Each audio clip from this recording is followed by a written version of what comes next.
Good morning students. Government job for you मेरे YouTube channel में आपका स्वागत है। मेरा नाम है अश्विनी तिवारी। मैं आज डिस्कस कर रहा हूँ ऐसी कुछ परेशानियों से आप किस तरह से निपट सकते हैं जब आप किसी कंपटीशन एग्ज़ाम्स की तैयारी कर रहे हैं और आप एग्ज़ाम्स देने जाते हैं। तब कुछ ऐसी छोटी छोटी मिस्टेक्स हो जाती हैं हमसे, जिनके कारण ये पूरा का पूरा एग्ज़ाम बनता हुआ भी बिगड़ जाता है और हमारे नंबर्स जो बहुत अच्छे आने थे, हो सकता है कि कभी कभी हम एग्ज़ाम्स के बाहर भी हो जाते हैं। तो ऐसी क्या मिस्टेक्स हो जाती हैं हमसे, हम इसी के बारे में आज आपसे डिस्कस करेंगे। हम ऐसी 5 इंपॉर्टेंट पॉइंट्स के बारे में आज बातें करने वाले हैं। इनमें पहला पॉइंट है OMR शीट का पूरे तरीके से ना भर पाना।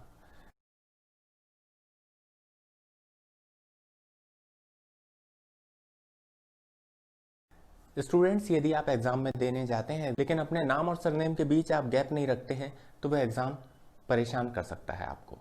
OMR शीट प्रॉपर तरीके से ना भर पाने की वजह से भी आपका पेपर खराब रिजल्ट आपको दे सकता है। ऐसी स्थिति में आप क्या करेंगे? इससे निपटने का एक ही उपाय है कि जब आप एग्जाम्स की प्रिपरेशन करते हैं तब आप 4 से 5 ऐसी शीट्स के प्रिंट आउट निकाल लीजिए।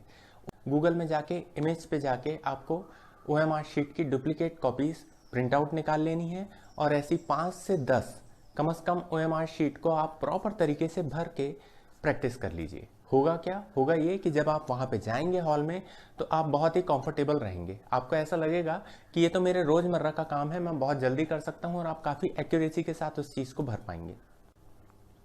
मेरा ये इंपॉर्टेंट पॉइंट उन सारे न्यू स्टूडेंट्स के लिए खासकर है जो अभी प्री पॉलिटेक्निक टेस्ट की तैयारी कर रहे हैं और उनका एग्ज़ाम सामने है, या फिर ऐसे भी स्टूडेंट्स के लिए है जो पहली बार अपने एग्ज़ाम्स को देने जा रहे हैं।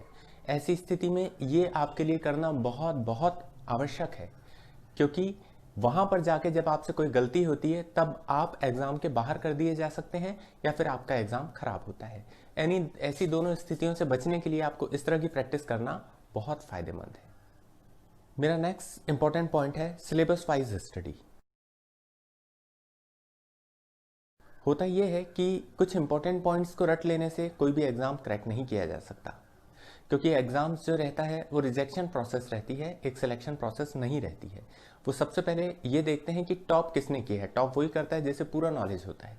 तो नॉलेज कैसे होगा और कितना नॉलेज लेना है, इस चीज़ का पता चलता है आपको सिलेबस वाइज स्टडी से। सबसे पहले आप सिलेबस के अकॉर्डिंग सारे प्रिंट आउट्स निकाल लीजिए, अपने नोट्स तैयार कर लीजिए या नोट्स खरीद लीजिए, या फिर ऑनलाइन प्रैक्टिस सेट्स आप ले सकते हैं। किसी भी तरह के एग्ज़ाम जैसे प्री पॉलिटेक्निक टेस्ट की बात करते हैं तो इसके सिलेबस को दिया जाता है जो ऑनलाइन आपको मिल सकता है। साथ ही साथ इसमें 9वीं और 10वीं की पुस्तकों से आपके लिए क्वेश्चंस तैयार किए जाते हैं। सबसे पहले आप अपने सिलेबस की थ्योरी को थॉरोली पूरे तरीके से कंप्लीट कर लीजिए और उसके बाद प्रैक्टिस सेट्स लगा कर आप प्रैक्टिस करिए, जिससे आपका एग्ज़ाम बहुत अच्छा जाए। आप जब तैयारी करते हैं तो आप OMR शीट की ही सहायता से अपनी प्रैक्टिस सेट्स की तैयारी कर सकते हैं, जिससे जब आप फाइनल एग्ज़ाम देने जाएं तो आपके लिए कोई भी चीज़ नई ना हो और आप बहुत परफेक्टली दूसरे लोगों से ज़्यादा बेहतर एग्ज़ाम को दे सकते हैं। मेरा थर्ड इंपॉर्टेंट पॉइंट है मोटे बॉल वाले पॉइंट पेन को आपको इस्तेमाल करना। ये पेन बेसिकली ब्लैक कलर के यूज़ किए जाते हैं OMR शीट को फिल करने के लिए, लेकिन यदि आपके इसको भरने की प्रैक्टिस नहीं है तो वहाँ जाकर आपको खासी दिक्कतों का सामना करना पड़ सकता है। इन सारी चीज़ों से बचने के लिए आप मोटे ball point pen black colour का उपयोग करें, उसे खरीद लें। 2 से 3 पेन खरीद लीजिए, जिससे यदि कोई एग्ज़ाम के समय ख़राब भी हो जाता है तो 2 एटलीस्ट पेन आपके पास हों। आप ये पेन्स किसी को मत दीजिए, ये केवल आपके लिए हैं। और इस तरह से जब आप प्रैक्टिस करते हैं OMR शीट के गोलों को फिल करने की, तो आपकी बहुत अच्छी प्रैक्टिस हो जाती है और आप एन वक्त पे बिल्कुल बिना घबराए अपने एग्जाम्स को सक्सेसफुली कंप्लीट कर सकते हैं। मेरा फोर्थ इंपॉर्टेंट पॉइंट है जब आप प्रिपरेशन करते हैं तब आप बिना गैजेट्स के प्रिपरेशन करने की प्रैक्टिस करिए। इसका मतलब ये है कि जब भी आप प्रैक्टिस करने बैठते हैं तो लगातार 1 से 2 घंटे आप बिना इलेक्ट्रॉनिक डिवाइसेस के जिंदा रह सकें, इतनी तो कम से कम प्रैक्टिस कर ही लीजिए। होता यह है कि हम YouTube और गूगल के थ्रू अपनी स्टडी को अंजाम देते हैं और इस तरह से कैलकुलेशन भी काफ़ी चीज़ें हम कैलकुलेटर से करना स्टार्ट कर देते हैं, जो हमारे लिए बाद में जाके हानिकारक हो सकता है, क्योंकि PPT और दूसरे एग्जाम्स में इलेक्ट्रॉनिक गैजेट्स अलाउड नहीं होते हैं। ऐसी स्थिति में यदि हम प्रैक्टिस ही ऐसी करते हैं कि बिना गैजेट्स के हम प्रिपरेशन करते हैं तो ये हमारे लिए बहुत सक्सेसफुल होता है और हमारा एग्ज़ाम बहुत अच्छा जाता है। मेरी नेक्स्ट टिप है लगातार बैठने की आदत। यदि आपके एग्जाम्स की प्रिपरेशन 2 या 3 घंटे की है तो आपको लगातार 3 घंटे बैठने की अपने आप में प्रैक्टिस डालनी चाहिए। ये नहीं होना चाहिए कि हम पूरे दिन तो पढ़ते हैं लेकिन लगातार 3 घंटे प्रैक्टिस ना कर पाए हम बैठने की, और वहाँ जाकर हम कुछ ज़्यादा अनकंफर्टेबल फील करें। तो आप इतना ही पानी पीजिए जितना आपको 3 घंटे तक प्यास न लगने दे और आप लगातार बैठ के वहाँ एग्जाम्स दे पाएँ। ऐसी ही प्रैक्टिस जब आप घर में करते हैं कम से कम 10 से 15 बार, तो आप पूरे तरीके से अनकॉन्शियस माइंड के थ्रू अपनी हैबिट्स को अंजाम दे देते हैं कि आप सक्सेसफुली यहाँ पर बैठकर एग्जाम्स दे सकते हैं और आपका एग्जाम्स बहुत अच्छा जाता है। नेक्स्ट टिप्स है कि आप सिलेबस को पूरे तरीके से तैयार करें, किसी भी पोर्शन को ना छोड़ें और सबसे पहले उन सिलेबस के पॉइंट्स को तैयार करें जो आपको सरल लगते हैं। खासकर जब आपने पॉइंट्स को तैयार कर लिया, उस सिलेबस को तैयार कर लिया, उस यूनिट्स को तैयार कर ली, तो उससे रिलेटेड आप अनसॉल्व्ड पेपर्स से सॉल्व करने की कोशिश करिए और इस तरह से कम आधे सिलेबस के मास्टरमाइंड बन जाइए और उसके बाद फिर आप टफ टॉपिक्स पर अपना हाथ डालिए, जिससे आपकी प्रिपरेशन भी होती चले और आपका कॉन्फिडेंस लेवल बहुत अच्छा रहे। यदि आपको प्रिपरेशन करते समय लंबे समय तक प्रिपरेशन करना है तो उन्हें यूनिट्स या छोटे छोटे गैप्स में आप बांट सकते हैं।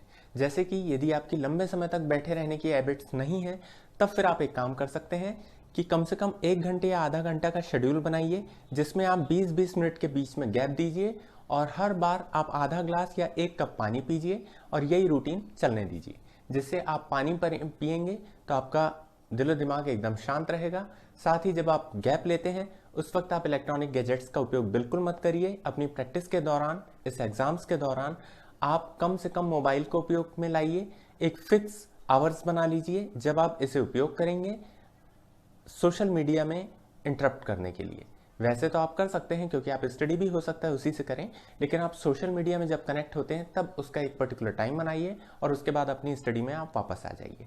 साथ ही साथ जब आप गैप करते हैं, अपने स्टडी के बीच में गैप देते हैं, 5 या 10 मिनट का गैप दीजिए और इस दौरान आप फिजिकल एक्टिविटीज़ करिए। जैसे आप रस्सी कूद सकते हैं या फिर कहीं 10 से 20 कदम चल के वापस आ सकते हैं या फिर आप शांति से लेट भी सकते हैं। लेकिन ऐसे समय किसी सीरियल या किसी सॉन्ग्स को सुन के आप अपने माइंड को डिस्ट्रैक्ट मत कीजिए। और इस तरह से यदि आप प्रिपरेशन करते हैं तो मेरी सारी टिप्स मानते हुए मेरा ऐसा विश्वास है कि आपको बहुत ही अच्छा रिजल्ट प्राप्त होगा। All the very best for exams and thank you very much for watching my video. Please subscribe and like this video. हम इस वीडियो में स्टूडेंट, पेरेंट्स और टीचर्स से रिलेटेड बहुत सारी इंफॉर्मेटिव वीडियोस बनाते रहते हैं। यदि आप इन तीनों में से कोई हैं तो हमारे चैनल सब्सक्राइब कर सकते हैं, जिससे आपको बहुत ही ज़्यादा इनोवेटिव वीडियोस और टॉपिक्स ऑन टाइम मिल पाए।